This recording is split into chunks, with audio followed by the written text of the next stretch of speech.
Unang-una po sa lahat, maraming salamat po sa Diyos na ibinigay niyang pagkakataon na makasama ang aming tatay hanggang sa kahuli-hulihang sandali.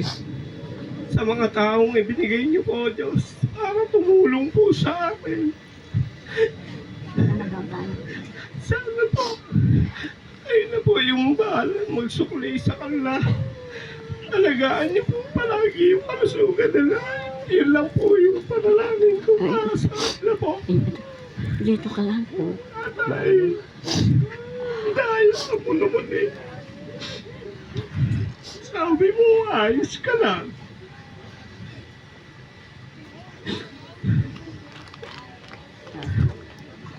Sabi mo, wala ka nararamdaman. Kada may namasahe kita. Sabi mo, salamat. Okay na ako.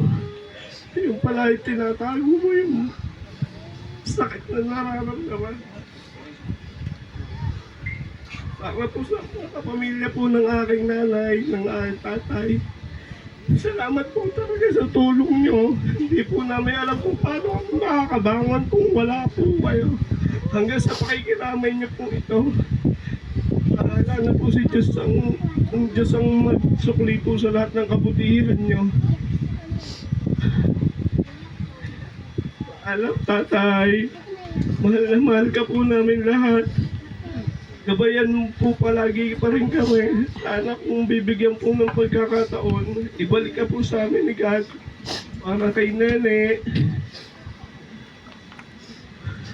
Mamimiss ka namin.